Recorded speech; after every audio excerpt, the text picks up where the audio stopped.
আসসালামু আলাইকুম প্রিয় শিক্ষার্থী, অভিভাবক, দর্শক এবং এই মুহূর্তে যে যেখানে বসে আমার ক্লাসটি উপভোগ করছেন সকলকে জানাই আমার আন্তরিক অভিনন্দন এবং শুভেচ্ছা। পঞ্চম শ্রেণীর প্রিয় শিক্ষার্থী বন্ধুরা, তোমরা কেমন আছো? আশা করি তোমরা অনেক ভালো আছো, সুস্থ আছো এবং নিরাপদে আছো। আমিও অনেক ভালো আছি। প্রিয় শিক্ষার্থী, আমি মোসাম্মদ সালমা খাতুন, সহকারী শিক্ষক, পাইকোষা সরকারি প্রাথমিক বিদ্যালয়, কামারখন্দ, সিরাজগঞ্জ।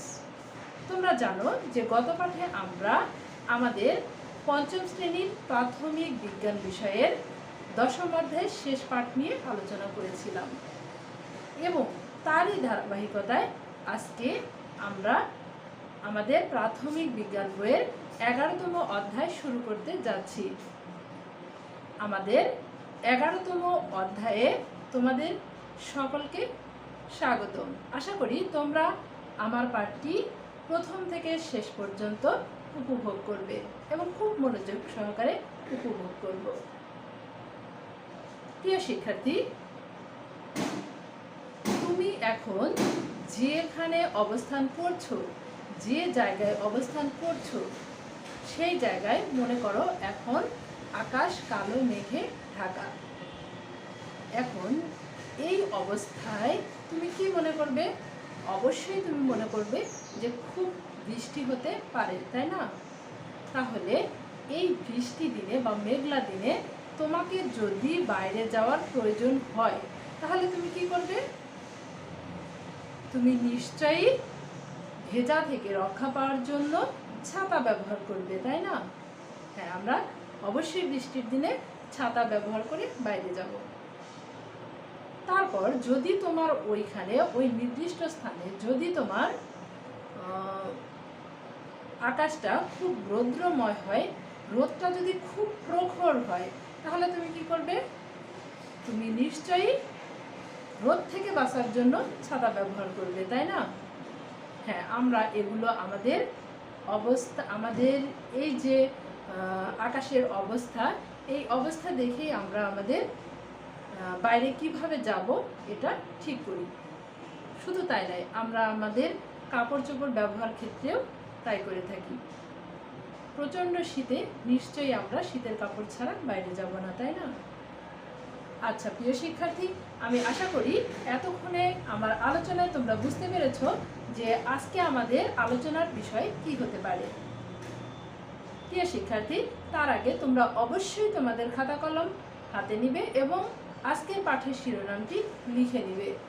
কি প্রিয় শিক্ষার্থী, তোমরা কি বুঝতে পেরেছো যে আজকে আমাদের পাঠের শিরোনামটা কি হতে পারে? হ্যাঁ, ঠিক বলেছ।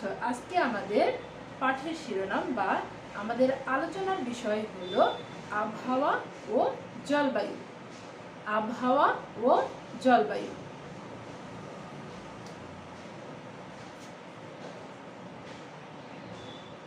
আবহাওয়া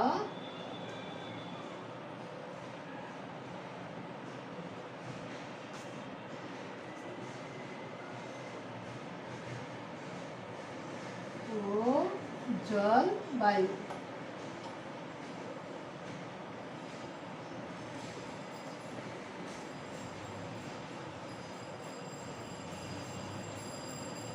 তাহলে প্রিয় শিক্ষার্থী, তোমরা অবশ্যই তোমাদের খাতায় লিখে নিবে যে আজকের পাঠের শিরোনাম হলো কি? আবহাওয়া ও জলবায়ু। আমরা আজকে আমাদের পাঠের শিরোনামটি লিখে দেব। প্রিয় শিক্ষার্থী, তাহলে আমরা আজকে পাঠে যাওয়ার পূর্বে একটা ছবি দেখে নিই, ঠিক আছে? তোমরা একটু ভালোভাবে বোর্ডের দিকে লক্ষ্য করো। কি দেখতে পাচ্ছ? নিশ্চয়ই একটি মানচিত্রের মতো দেখতে পাচ্ছ, তাই না? আমরা এখানে কি দেখতে পাচ্ছি? একটি মানচিত্রের মতো দেখতে পাচ্ছি। এটা কিন্তু আসলে মানচিত্র নয়, এটা একটা নির্দিষ্ট দিনের আবহাওয়ার অবস্থা, নির্দিষ্ট দিনের নির্দিষ্ট স্থানের আবহাওয়ার অবস্থা। এখন আমরা এখানে কিছু বিভাগীয় শহরের আবহাওয়ার অবস্থা দেখব। তাহলে দেখো তোমরা কি দেখতে পাচ্ছ, আমরা এখানে যে আবহাওয়ার অবস্থা দেখতে পাচ্ছি, আমরা দেখতে পাচ্ছি যে এখানে ঢাকায় কি আছে, ঢাকার আবহাওয়া এই নির্দিষ্ট দিনে মনে করো যে এটা হলো আমাদের 24/2/2015 সালের একটি আবহাওয়ার অবস্থা। তাহলে এখানে আমরা দেখতে পাচ্ছি যে ঢাকায় আমাদের ওই নির্দিষ্ট দিনে সর্বোচ্চ তাপমাত্রা ছিল কত, 32.5 ডিগ্রি, আর সর্বনিম্ন তাপমাত্রা ছিল 20.3। তোমরা দেখতে পাচ্ছ যে 32.5 ছিল হলো ঢাকার সর্বোচ্চ তাপমাত্রা ওই নির্দিষ্ট দিনে, আর সর্বনিম্ন তাপমাত্রা হলো ওই নির্দিষ্ট দিনে কত, হ্যাঁ ওই নির্দিষ্ট দিনে আমাদের সর্বনিম্ন তাপমাত্রা ছিল হলো কত, 20.3 ডিগ্রি সেলসিয়াস। তাহলে আমরা এরকমভাবে, তাহলে তুমি কি আজকে বলতে পারবে যে এই পূর্বাভাস থেকে ঢাকায় আমরা কি ধরনের আবহাওয়া আশা করতে পারি? যেহেতু সর্বোচ্চ তাপমাত্রা ছিল 32.5 ডিগ্রি, তাহলে আমরা বলতেই পারি যে ঢাকার তাপমাত্রা সেই দিন তাপমাত্রা বেশি ছিল, তাই না? আচ্ছা, তারপরে দেখো যে তোমরা দেখতে পাচ্ছ এখানে যে রংপুর বিভাগের, রংপুর শহরের ওই দিনের তাপমাত্রা ছিল সর্বোচ্চ কত, সর্বোচ্চ ছিল 29.4 ডিগ্রি সেলসিয়াস, আর সর্বনিম্ন ছিল 20.4 ডিগ্রি সেলসিয়াস। আমরা দেখতে পাচ্ছি এখানে, তাই না? অনুরূপভাবে আমরা কিন্তু এখানে রাজশাহীর সর্বোচ্চ এবং সর্বনিম্ন তাপমাত্রাও দেখতে পাচ্ছি। আমরা রাজশাহীর সর্বোচ্চ তাপমাত্রা দেখতে পাচ্ছি কত, 32.5 ডিগ্রি সেলসিয়াস, আর সর্বনিম্ন তাপমাত্রা ছিল রাজশাহীর 20.4 ডিগ্রি সেলসিয়াস। তাহলে এভাবে আমরা কয়েকটি বিভাগীয় শহরের তাপমাত্রা সর্বোচ্চ এবং সর্বনিম্ন তাপমাত্রা এখানে দেখতে পাচ্ছি, তাই না? তাহলে আমরা কিন্তু বলতে পারি যে পূর্বাভাস অনুযায়ী বাংলাদেশের কোথায় তাপমাত্রা সর্বোচ্চ ছিল এবং কোথায় তাপমাত্রা সর্বনিম্ন ছিল। কি প্রিয় শিক্ষার্থীরা, তোমরা কি আমাকে বলতে পারবে এটা দেখে যে বাংলাদেশের কোথায় ওই দিন সর্বোচ্চ তাপমাত্রা ছিল? হ্যাঁ, এটা আমরা সহজেই আমাদের আবহাওয়ার পূর্বাভাস থেকে জানতে পারছি যে ওই দিন রাজশাহীতে সর্বোচ্চ তাপমাত্রা ছিল 32.5 ডিগ্রি সেলসিয়াস এবং সর্বনিম্ন তাপমাত্রা ছিল 20.4 ডিগ্রি সেলসিয়াস। তাহলে ওই দিন সর্বোচ্চ তাপমাত্রা কোথায় ছিল বাংলাদেশের? রাজশাহীতে। তাহলে এটা আমরা জানতে পারলাম আমাদের আবহাওয়ার পূর্বাভাস থেকে। তারপর আমরা যদি বলি যে সর্বনিম্ন তাপমাত্রা কোথায় ছিল, হ্যাঁ বন্ধুরা, তোমরা খুব সহজেই এই আবহাওয়ার পূর্বাভাস থেকে বলতে পারবে যে সর্বনিম্ন তাপমাত্রা ছিল ওই দিন কোথায়? ওই দিন সর্বনিম্ন তাপমাত্রা ছিল রংপুরে, তাই না? তোমরা দেখতে পাচ্ছ যে রংপুরে তাপমাত্রা ছিল 29.4 ডিগ্রি সেলসিয়াস, আর সর্বনিম্ন তাপমাত্রা ছিল 20.4 ডিগ্রি সেলসিয়াস। এটা হলো ওই নির্দিষ্ট দিনের নির্দিষ্ট স্থানের তাপমাত্রা, তাই না? আমরা কিন্তু এই আবহাওয়ার পূর্বাভাস দেখে সারা দেশের আবহাওয়ার খবর বলতে পারবো না, তাই না? তাহলে আমরা এটা কি করতে পারি? নির্দিষ্ট দিনের নির্দিষ্ট স্থানের আবহাওয়া দেখতে পাচ্ছি। তাহলে দেখো প্রিয় শিক্ষার্থীরা, এই যে এখন আমরা বলতে পারি যে আবহাওয়া কি। তাহলে কি তোমরা এখন বলতে পারবে যে আবহাওয়া কি? দেখো যে আবহাওয়া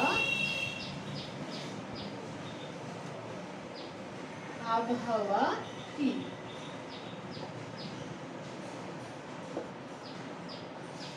তোমরা এখন বলো তো তাহলে আবহাওয়া কি? হ্যাঁ প্রিয় শিক্ষার্থী, আবহাওয়া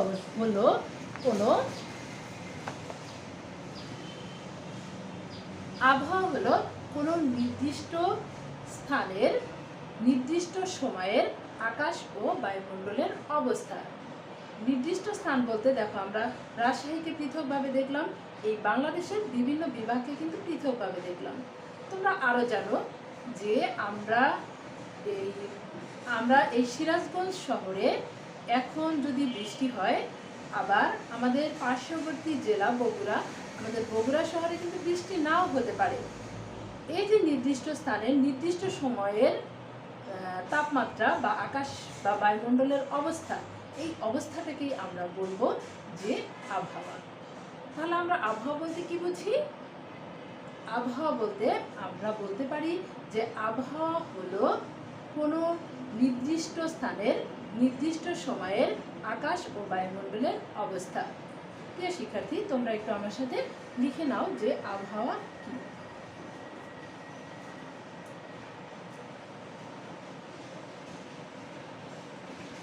আবহাওয়া হলো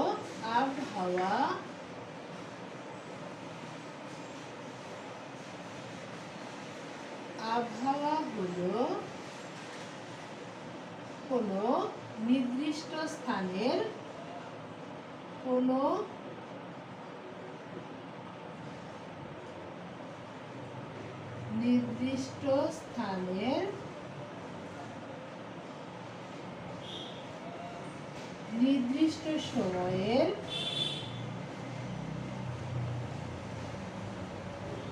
নির্দিষ্ট সময়ের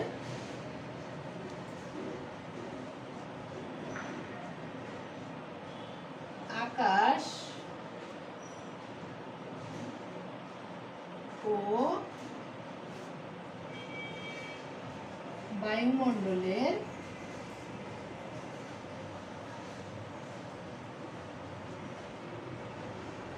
সাময়িক অবস্থা।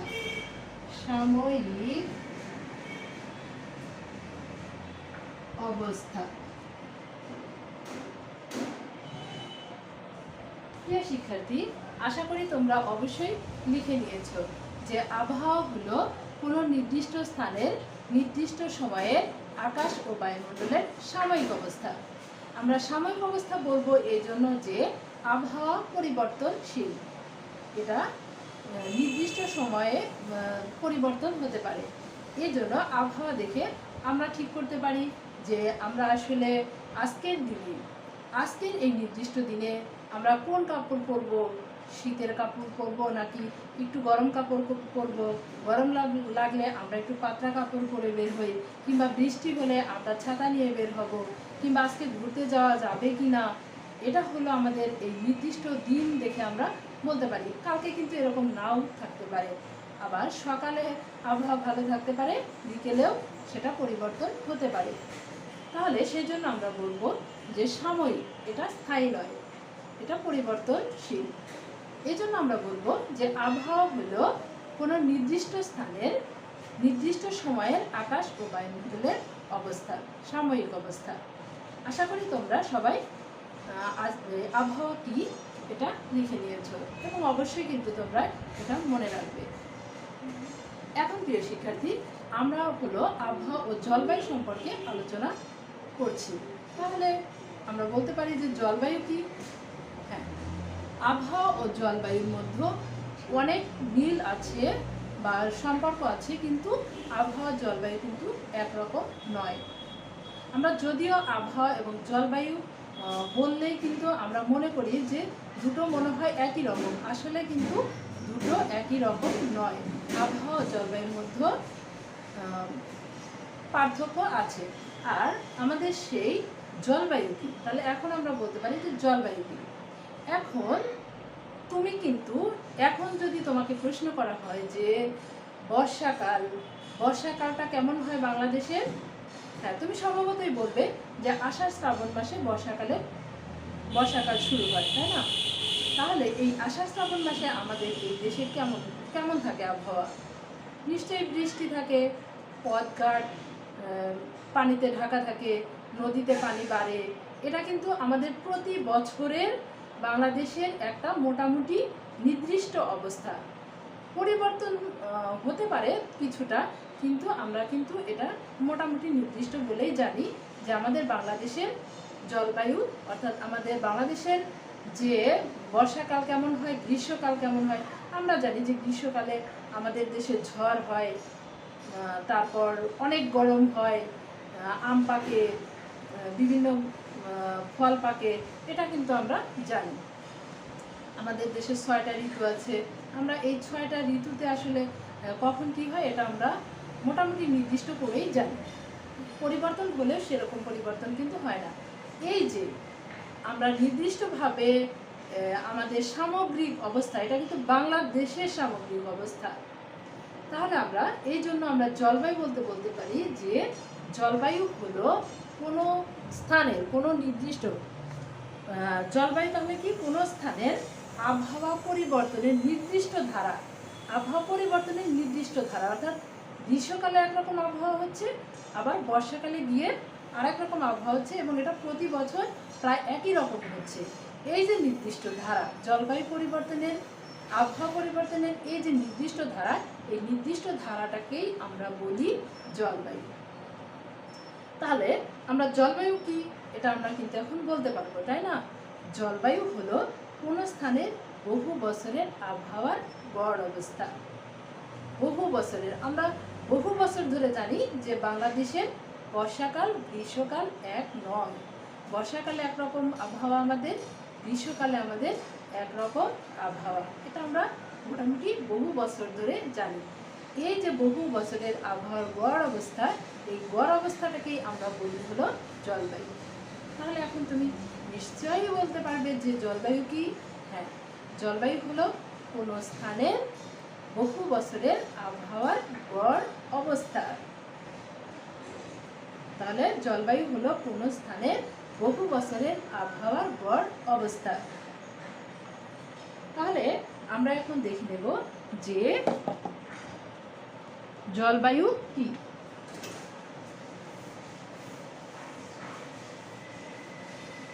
তাহলে আমরা এখন দেখে নেব যে জলবায়ু কি।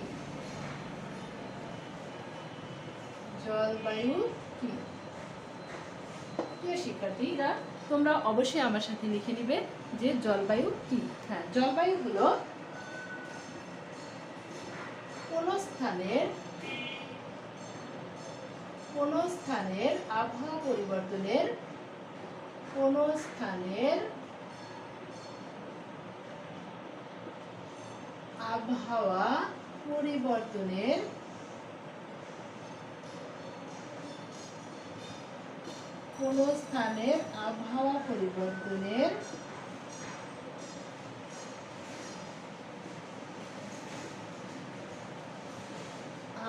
পরিবর্তনের নির্দিষ্ট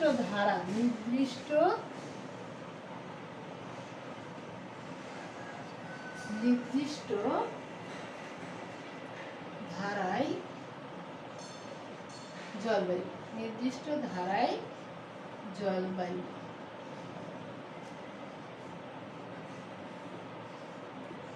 কোন স্থানের আবহাওয়া পরিবর্তনের নির্দিষ্ট ধারায় জলবায়ু। আমরা আরো বলতে পারি যে জলবায়ু হলো কোন স্থানের, জলবায়ু হলো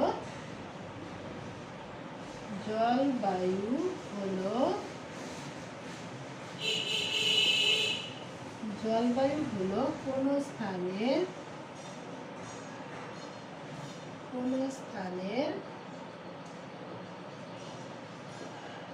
আবহাওয়ার গড় অবস্থা।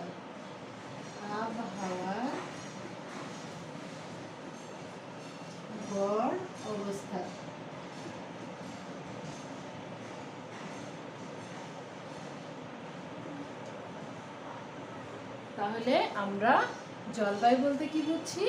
জলবায়ু বলতে বুঝছি যে জলবায়ু হলো আবহাওয়া, কোন স্থানের আবহাওয়া পরিবর্তনের নির্দিষ্ট ধারা, তাই না? আমরা জলবায়ু বলতে কি বলছি? কোন স্থানের আবহাওয়া পরিবর্তনের নির্দিষ্ট ধারাই জলবায়ু। আবার জলবায়ু হলো কোন স্থানের আবহাওয়ার গড় অবস্থা। অর্থাৎ দেখো, গ্রীষ্মকালেও বৃষ্টি হয়, আবার বর্ষাকালেও বৃষ্টি হয়, কিন্তু গ্রীষ্মকালে বৃষ্টি হলেও আমাদের কিন্তু কম হয় বৃষ্টি, ঝড় একটু বেশি হয়, বৃষ্টি একটু কমই হয় এবং রোদ থাকে প্রখর। এইটাকে, এই সামগ্রিক অবস্থাকে একটা গড় করা হয়েছে, গড় করে একটা আবহাওয়া ঠিক করা হয়েছে। এই যে কোনো স্থানের বহু বছরের, আর এটা বহু বছরের, এই বহু বছরের আবহাওয়াকে একটা গড় যে করা হয়েছে, এই গড় অবস্থাটাকেই আমরা বলছি জলবায়ু। তাহলে দেখো, আবহাওয়া এবং জলবায়ুর মধ্যে সম্পর্ক থাকলেও তাদের মধ্যে কিন্তু অবশ্যই পার্থক্য রয়েছে। সম্পর্ক থাকলেও কিন্তু আবহাওয়া জলবায়ু এক নয়, তাই না? তাহলে দেখো যে বাংলাদেশের জলবায়ু অনুযায়ী বর্ষা শুরু হয় কখন বলো তো? হ্যাঁ, বর্ষা শুরু হয় আমরা জানি যে জুনের মাঝামাঝি সময়ে, তাই না? জুনের মাঝামাঝি সময়, অর্থাৎ এই সময় হলো বাংলা কোন মাস? বাংলা হলো আষাঢ়ের শুরু, তাই না? আষাঢ়ের শুরুতে আমাদের বাংলাদেশে বর্ষা শুরু হয়। আর আমাদের দেশে আগস্ট মাসে, অর্থাৎ শ্রাবণ ভাদ্র মাসে এই যে বর্ষা, এটা শেষ হয়ে যায়। এটা আমরা নির্দিষ্টভাবে জানি যে প্রতি বছরই এটা হয়, আর এটা বহু বছরের এই অবস্থাটা।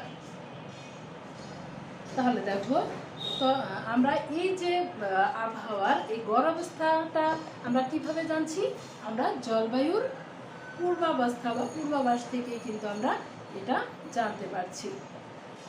তাহলে প্রিয় শিক্ষার্থী, আমি আশা করি যে তোমরা আবহাওয়া এবং জলবায়ু কি এটা অবশ্যই বুঝতে পেরেছো, তাই না? তাহলে তোমরা একটি ছোট্ট বাড়ির কাজ লিখে নাও।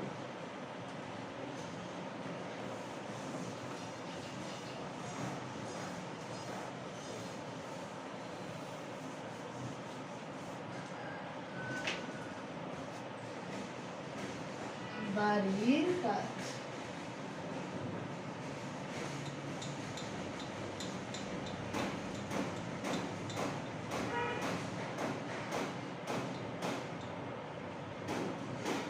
আবহাওয়া ও জলবায়ুর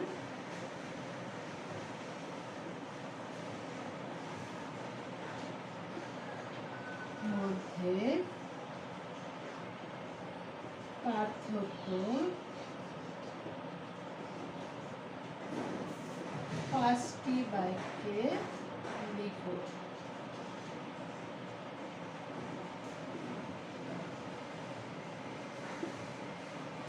তোমরা তাহলে আজকে তোমাদের জন্য বাড়ির কাজ থাকলো যে আবহাওয়া ও জলবায়ুর মধ্যে আবহাওয়া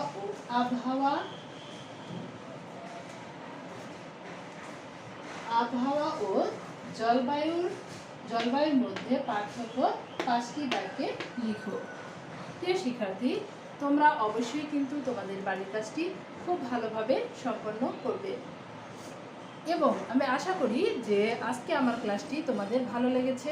আর আমার ক্লাসটি যদি তোমাদের ভালো লেগে থাকে অবশ্যই জানাবে, তাহলে তোমাদের সাথে আবারও দেখা হবে নতুন কোনো পাঠে। সে পর্যন্ত তোমরা অবশ্যই ভালো থাকবে, নিরাপদে থাকবে, স্বাস্থ্যবিধি মেনে চলবে এবং খুব ভালোভাবে পড়ালেখা করবে। তোমাদের সবাইকে অনেক অনেক ধন্যবাদ জানিয়ে আমি আমার আজকের পাঠটি শেষ করি।